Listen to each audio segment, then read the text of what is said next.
Okay, so this video is mainly about reliable data transfer, so I'm just reading that part now. Yeah, I've gone all the way to TCP. Yeah, so just a few things like UDP is kind of easy. So for UDP, the data format is something like you just have the source port number. So I'm just gonna say it's like SP. So whatever device is the sending one, you just have like, okay, whatever process is the sending one, whatever port you are assigning to that, it's just that. You have the destination port. uh, Destination port you have, so for the header portion it's like this. You have the length in bytes of the full message, and you have a checksum, right? So this is like a 8 byte header. Each of these fields are 16 bits, so that's 2 bytes. And you have this big data portion. So this is whatever was sent from the application layer, and you're just sending all of this as a single segment. That's UDP, and it has no guarantees, doesn't do any congestion control, doesn't like it. It's basically like bare bones. So we're going to add more to that as we go to TCP. And I've like read a bit about TCP sockets, how does a TCP connection actually start, etc. But yeah, the point of this video is how do you do reliable data transfer. So you have a system A and a system B. This is a sending system, and currently we're just going to discuss unidirectional data transfer, not bidirectional, although TCP does do that. But what we're thinking is, so there's some very complicated path, the bunch of routers and everything between A and B, and what we want to do is send data from this path over this path, using like the IP protocol or some network layer protocol. So to do that, what we usually use is the TCP protocol. Like if you want to have reliable data transfer. So the way this works, if like we were to construct it from scratch, we'll just start off with some very basic model. The very first thing you can do is an acknowledgement system. So what will happen is that you have these packets, segments, but for now they just think of it as packets, because this is not just for not just for transport layer, but like for any layer which is sitting over a unreliable transfer layer.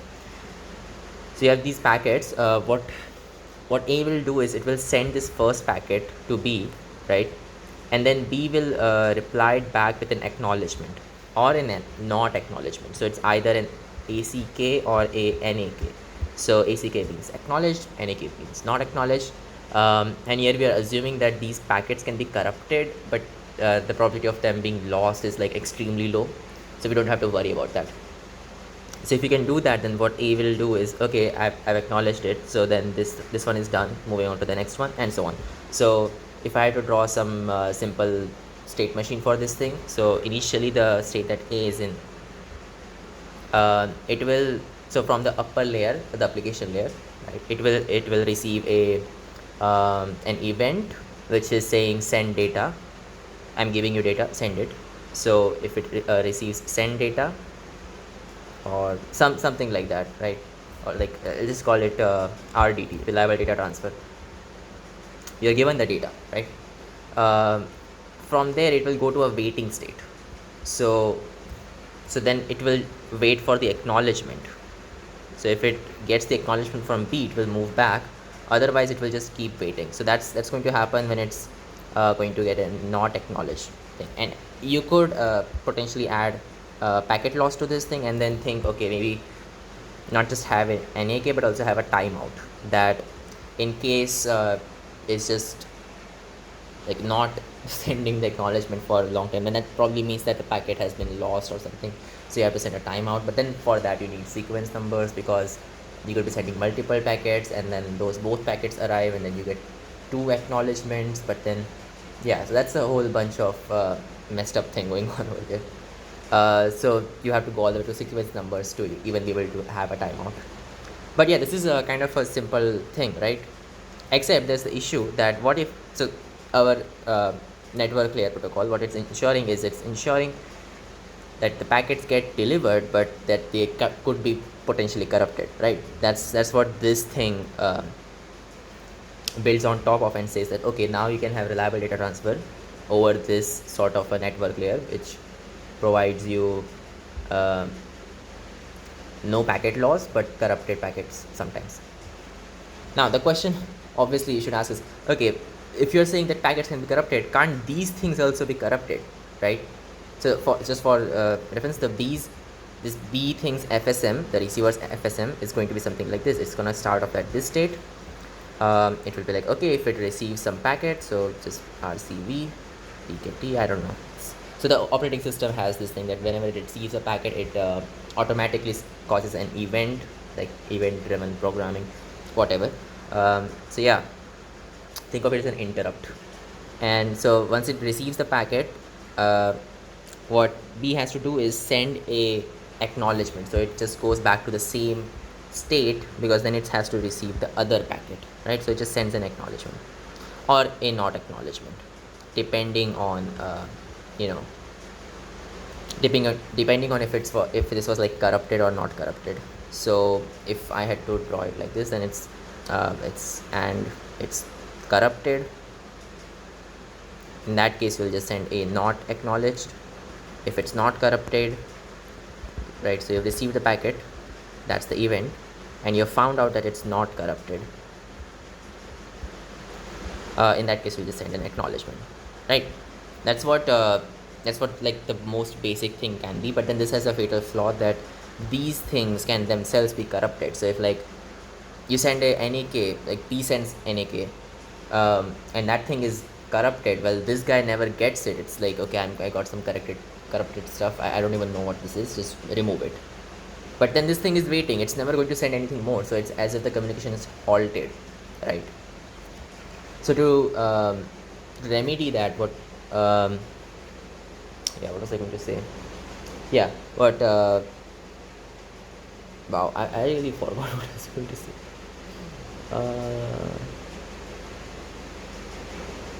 Yeah, so to remedy that, what should happen is that you need to introduce sequence numbers, because what that will do is I forgot what I was going to say.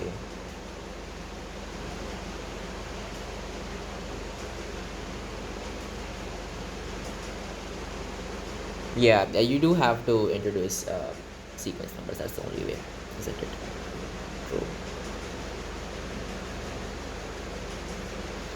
Right.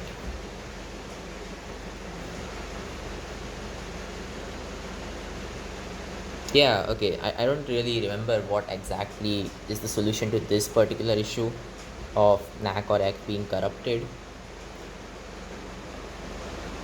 I mean, if they are corrupted, then all you have to do is like send the data once, because it's a stop and wait sort of protocol. So in that case, you know for sure that the packet is going to arrive. So when the packet arrives, it's either corrupted or not corrupted. And if it's corrupted, you could just say, okay, well, something didn't happen, I'll try again, right? So you could have that included in the FSM. Yeah. So in that case, what would happen is, if it's an ACK, it's a proper ACK, you just say, okay, cool, that's completely fine. If it's a NAC, what will happen, or if it's corrupted, so if it's a NAC or corrupted, yeah, I think that's the modification we have to make. It's NAC or it's corrupted. In that case, you just keep sending the data back, right? So this is like send data, which I'm going to write as UDT. That's like unreliable data transfer. And then over here as well, this would just be unreliable data transfer. So just create the packet, you send it, etc. So now this packet reaches there, and then it's acknowledged, etc. Right? And this works based on the, what is it going to say? The stop and wait principle.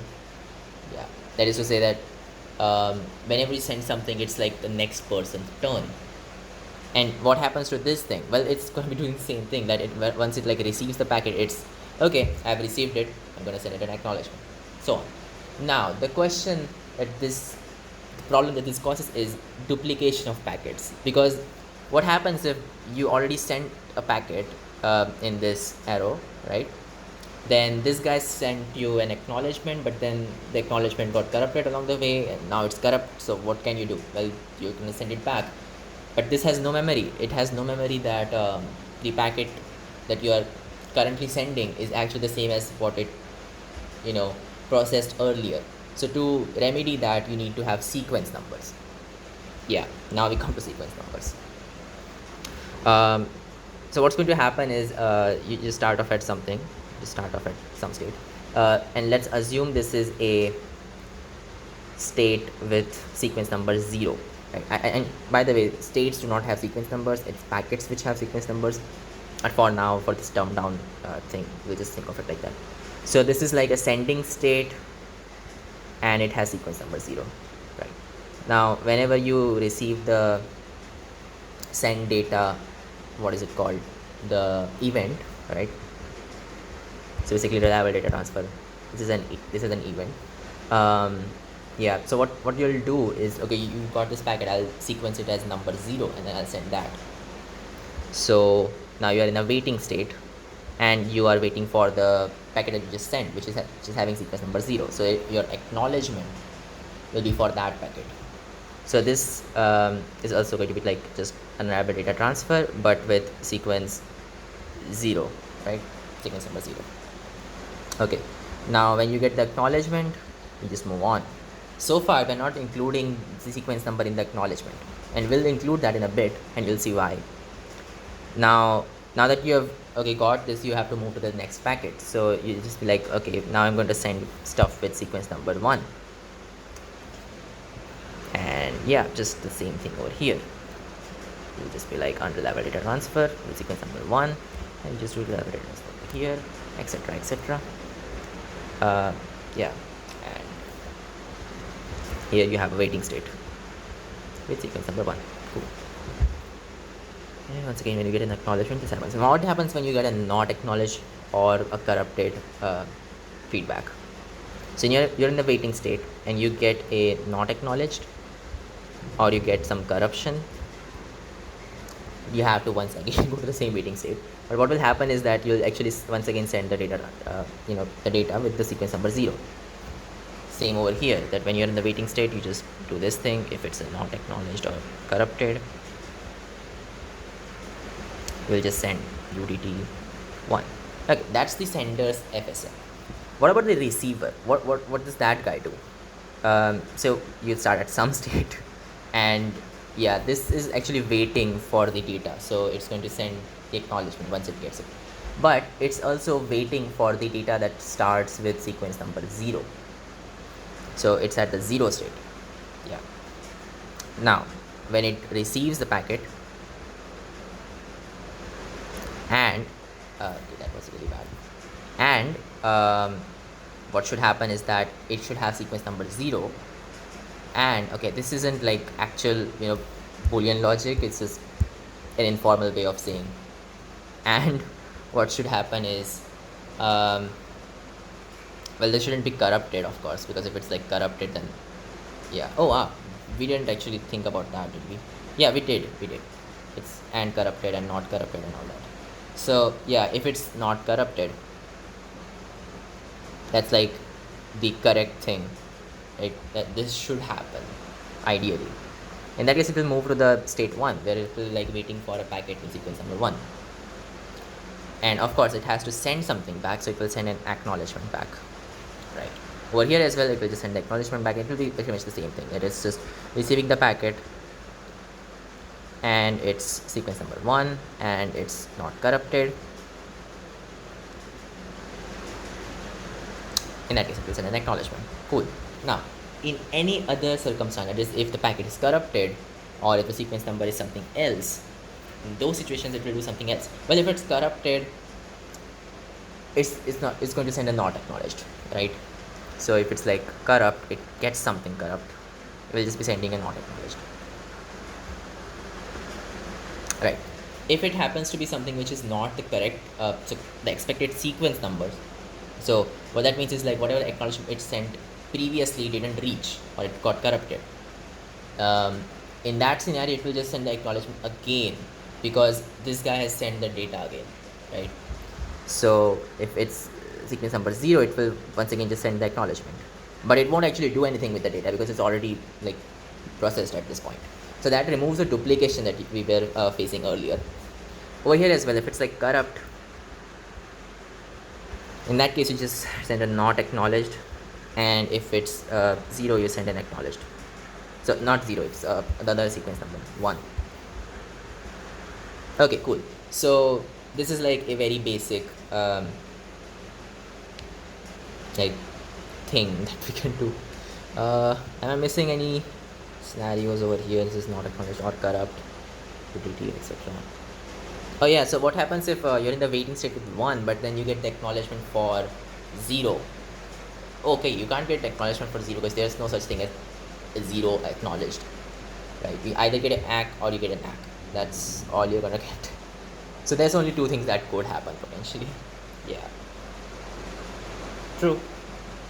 Alright, so that's amazing. Now we're going to move to having the acknowledged numbers like have sorry, what?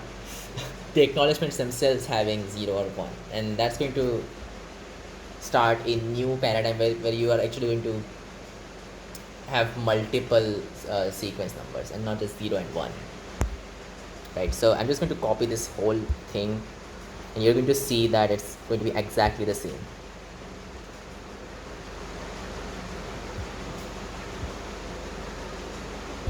Right, so now once again you get send 0, like okay, do the data transfer, use the UDT thing that you have underneath, and you do okay waiting 0. So now instead of ACK, what you really need is ACK 0. You need this. In any other circumstance, if you get ACK 1, which is basically the NAC for this particular state, because what ACK 1 is saying is, oh, I got the previous packet but I didn't get this packet, right? If I had got this packet, I would have sent you ACK 0. So if it's that, or if it's like some corrupted thing, you just send the packet back, right? And once again, this is like stop and wait. So every packet it will reach, it will either be corrupted or not corrupted, and then something will happen, right? So just do this thing, and then if it's corrupted, just do once again the data transfer. And similarly over here, that rather than having ACK, what you need is ACK 1. Over here, rather than ACK, we'll just have ACK 0. So this is very, it's not even like all that much different from what we were doing previously. It's just that, okay, over here, rather than sending ACK, you'll be sending like ACK 0. Over here, you'll be sending ACK 0 again, because you have got the 0 thing, so you want to acknowledge that. And over here, you'll be sending ACK 1. Here, you'll be sending ACK 1. And instead of NAC, what you want to be sending is ACK 0. That's basically your not acknowledged, right? Yeah.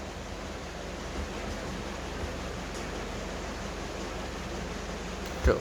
So you can just like keep sending ACK 0, and then what the receiver will think is, okay, that's basically like a NAC, so I'll just keep doing it. Like keep sending the data, right?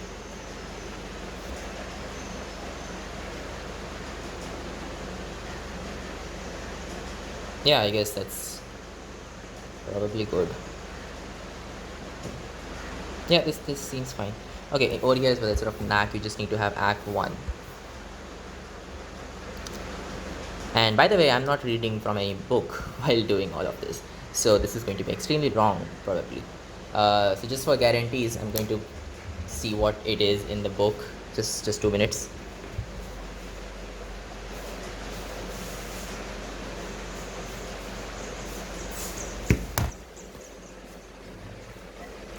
And the question is like, how do you add timeout to this? That's probably the next part, which is what they're going to do. But we'll get to it. We have got the whole day just for this reliable data transfer thing. And this is like where I think computer networks should start, not at the application layer. I mean, that whole thing was kind of stupid. Okay, so I've got the FSM in front of me. And it seems, yeah, that's pretty much what we are doing. Yeah, true.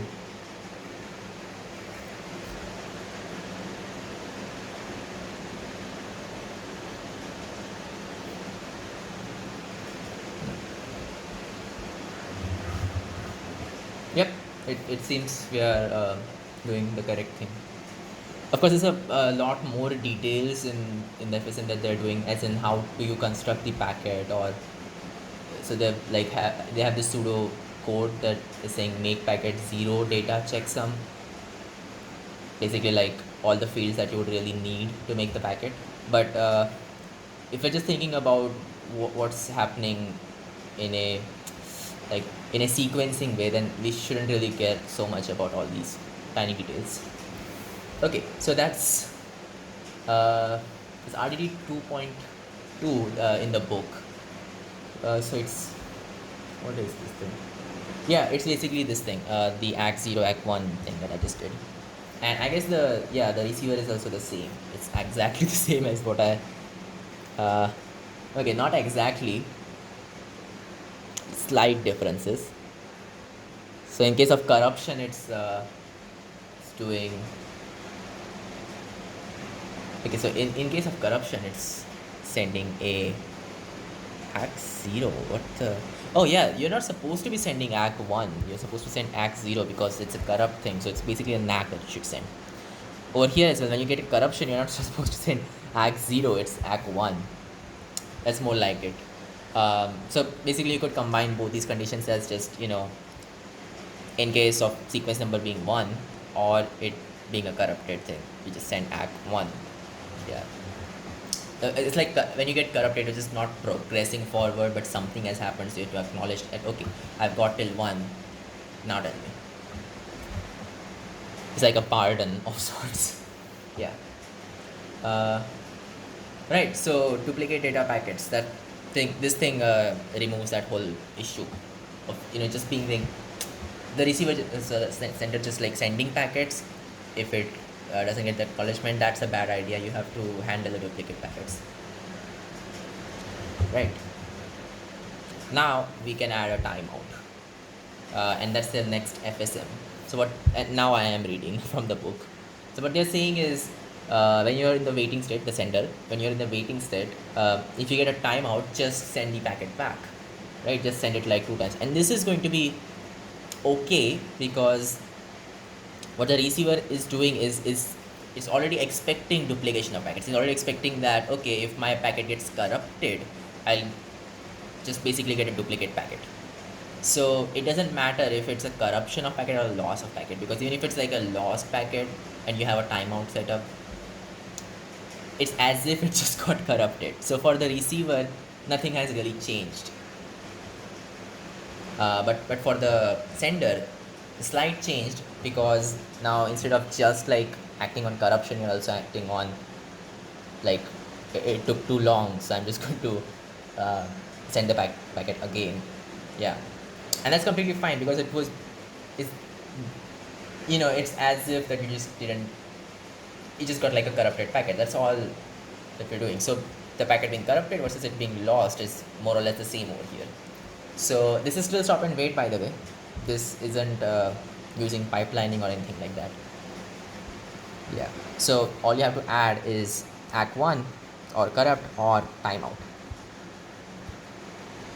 In any of these cases, you just send back the packet. Yeah. Except whenever you whenever you have a timeout, automatically you have to restart the timer. Because now once again you're going to wait for a particular amount of time. So just restart the timer. But then I'm just going to assume that in the event of a timeout, that automatically happens. So you can just draw it as this. Yeah. Over here as well, it's just it's either Act 0, which is basically a nap for this thing, or it's corrupted, or you got a timeout. Just send it back. Easy. So this is more or less the FSM that you would use if you wanted to do a very shit job at creating TCP, because this isn't what it actually does. So let's try to go a slightly better protocol, and this thing that they call is go back N. Yeah, and it's kind of complicated, because now you have multiple sequence numbers and not just 0 and 1, and your FSM is more like a programming construct rather than just an FSM. But really what it's doing is it's reacting to different events that the OS tells you. So in that way, it is sort of an FSM.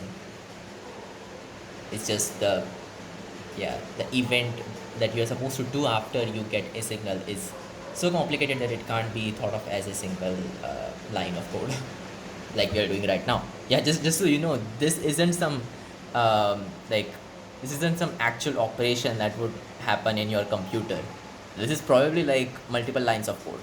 So yeah, this is all conceptual. Nothing like this is actually going to be there on your computer. Okay, now they're discussing pipelining.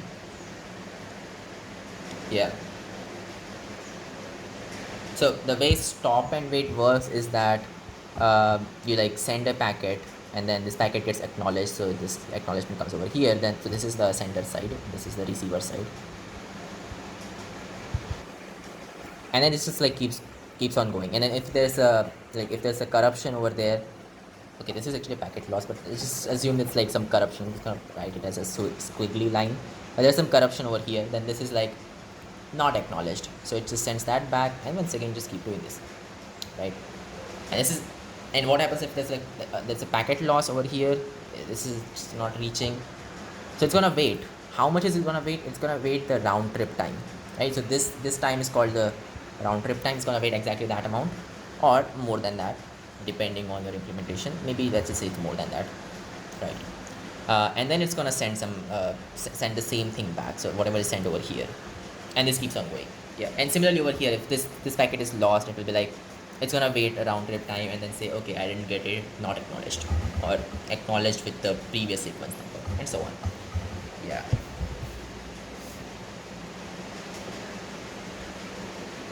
Oh yeah, okay, we don't actually have the timeout event in the receiver thing. So rather than it just like sending a not acknowledged, we'll just not send anything, which the sender will be able to manage because it has a timeout, right? So it will be like, okay, something bad happened with the packet. It's either corrupted or it just like that guy's acknowledgement didn't get me, or maybe my packet didn't get that, didn't get to the other end. In any of these circumstances, it will manage everything because it has a timeout. Yeah. So the receiver doesn't even have to send anything if there's a packet loss from the sender side. Cool. This is cool. That's what we are currently doing. I mean, with this FSM. But this isn't what we want to be doing because it's slow. Because every packet, every segment, more or less, that you're sending would take at least the round trip time. So you want something faster, and when you say faster, you obviously mean pipeline, because like this is the same thing that happens in HTTP, right? Like in HTTP, you have this handshake sort of a thing, and then this asks, and then this sends the data.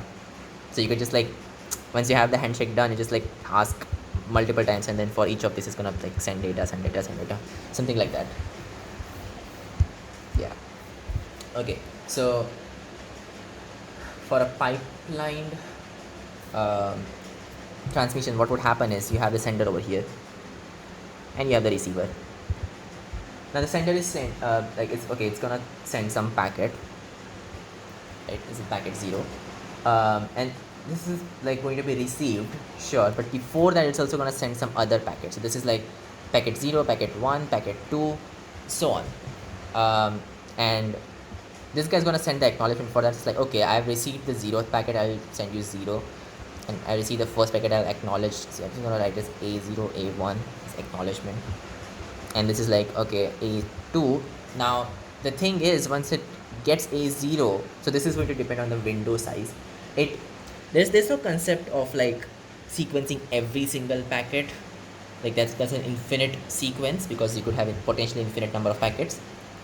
So instead what happens is like it rotates. So there's a window, like you have the packets on the sender side.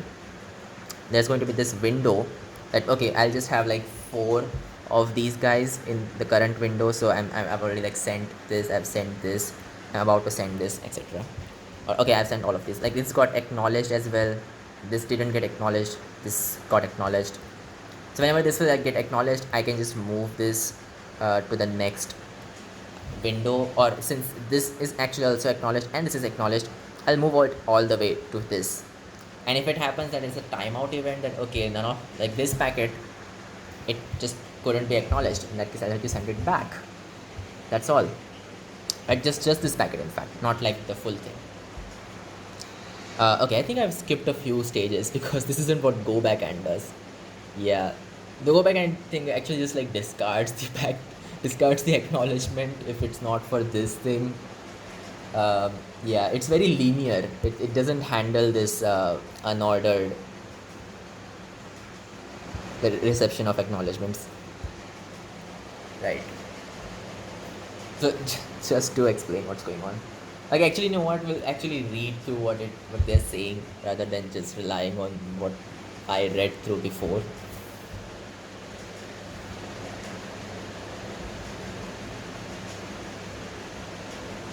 Yeah.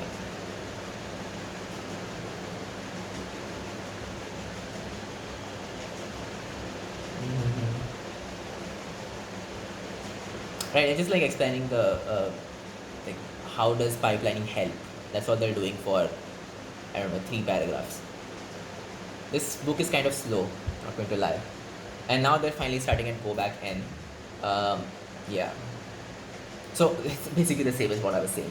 So it shows the sender's view of the range of sequence numbers. So they have drawn this thing. These are all the packets that the sender is supposed to send. Yeah, and you have a sender base, that is to say the current packet that you want to be acknowledged. That's what the base is. Before that, everything is acknowledged, which I'm going to draw like this.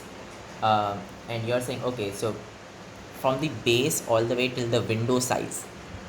So maybe this is where the window size ends. So I'm just going to draw it like this. Yeah, so all the way till that, um, I'll send the packets, all of them, right? So I'll send this, I'll send this, I'll send this, like in succession without caring about acknowledgement at all, right? But I'll stop once I hit this. So once I'm already like doing the window sizing, it should just stop. Yeah, actually, in fact, they're not even saying that that's the window size. It's just like half the window size or something. Yeah, yeah, it's kind of weird. Actually, no, this time it is a bit because that only happens when there's unordered, so like out of order packets. But let's just assume it's all in order, right? Everything's supposed to be sent in order. So now what the receiver does is like, okay, let's just label this. Let's label this as 0, 1, 2, 3. I don't want to label it as -1. That doesn't make any sense. But yeah. Okay, so this is 0, 1, 2, and 3. And okay, since we're dealing with this, let's just say 2. Let us send all these packets. Now the receiver, it will be like, okay, I got 0, so I'll send an acknowledgement for that, and it's not gonna reach till these are already sent. So these are already sent, and this is where it like receives the acknowledgement for 0, so it marks that as done, and it moves the base to here, and its window increases. So now it also includes this packet, which it will send, of course. So now this one is also sent. Like the moment this happens, you also send the next packet. Yeah.